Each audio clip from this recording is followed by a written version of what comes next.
Thank you, Tammy. I have two questions. Yes, ma'am. On the Iran... No, you have 7. I'm sorry. No, 2. All right. Only 2, I promise you. On the Iran talks, is this meeting primarily focusing on preventing Iran from acquiring nuclear weapons, or are they going to discuss Iran's support for proxies in the region, considering there were reports that Iran stopped supporting the Houthis, or alerts not supporting the Houthis? That's my first question.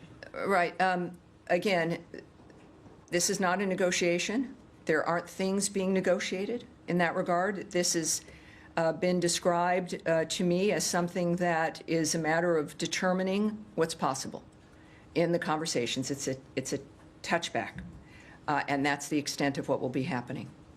Yeah, Okay, yes. second question. Yes. I have Oh, two. the second, that's right. I'm Okay. sorry. Go ahead. That's okay. Yes, ma'am. Second question on Gaza, actually. The situation is horrific. There is no water, there is no electricity, there is no food for almost 1 month.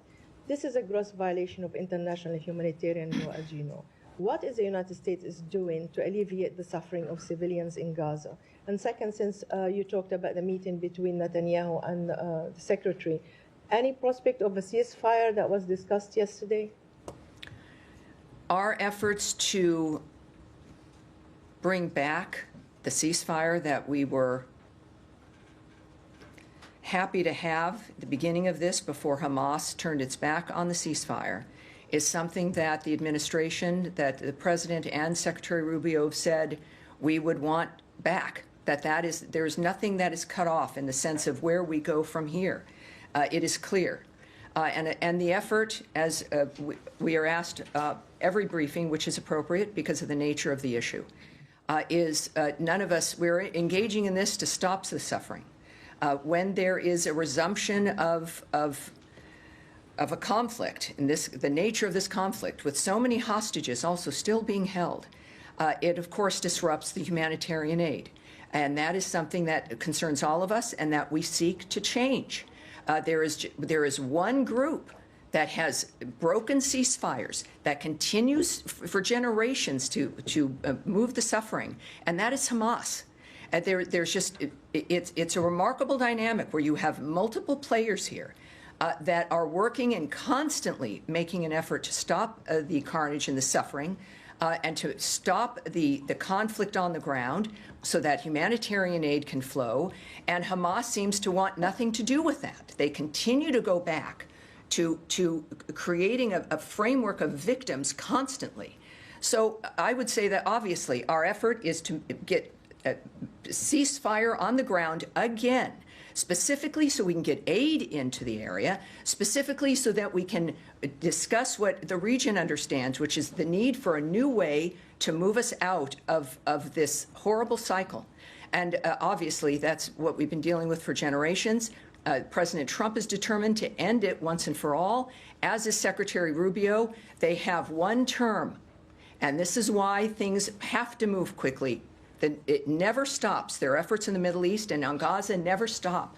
And that's what we hope for. And the results, hopefully, obviously, is for peace on the ground, for humanitarian aid, and for Gazans and everyone in the region to have a future to look forward to that they can trust. Yes, sir. Thank you. Thank you, Tammy. 2 more questions here on Ukraine. Yes, sir. Can you please also confirm that there will be U.S.-Ukraine dialogue negotiation this week in Washington? And any color you can offer, who's going to be involved? Will they be in this building as well? I can't speak to any conversation or discussion about Russia-Ukraine here. Right. Thank you. On Chinese involvement in Ukraine-Russia war, President Zelensky today posted a video suggesting that they captured 2 of Chinese nationals fighting in Ukraine on behalf of Russia. Does the Secretary have any comment on that? And does it change your view, your position on how to help Ukraine beef up Ukraine's hands? Yeah. Now that we know they're fighting against not one. It's disturbing. It's disturbing with North Korea participating. It's disturbing with the Chinese soldiers having been captured. We're aware of those reports that Ukraine captured 2 Chinese citizens fighting on behalf of Russia in Ukraine. China is a major enabler of Russia in the war in Ukraine. China provides nearly 80% of the dual-use items Russia needs to sustain the war. 80% comes from China. As President Trump has said, continued cooperation between these two nuclear powers will only further contribute to global instability and make the United States and other countries less safe, less secure, and less prosperous. I think that's an understatement. Just to follow up, Secretary, spoke to us during the travel. He said that he will give some time to Russia to clear up its position in terms of, whether or not they are serious about the peace talks. Yes. To the events of this weekend, them targeting Zelensky's hometown and other attacks, did those events contribute, to the Secretary's position on that? Well, I know he loves talking to you guys on the trips. We were at NATO together, and he appreciates that.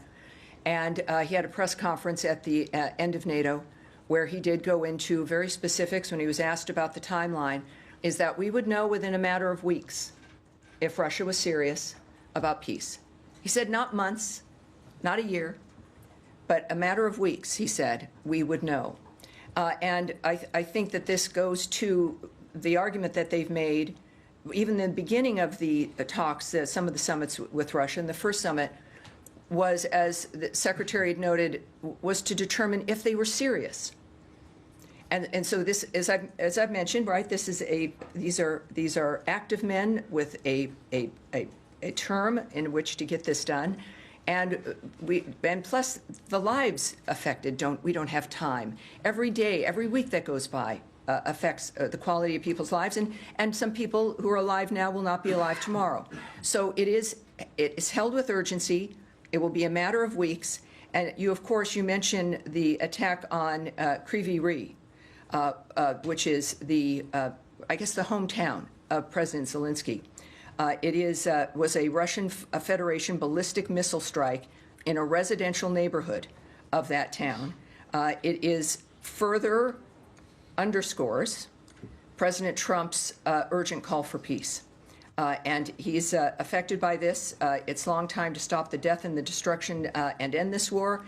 Just as we know, President Trump has been committed to finding and demanding the return of the missing or stolen Ukrainian children from Russia. So this is the top of the mind for President Trump and for Secretary Rubio. Yes, sir. Thanks, Tammy.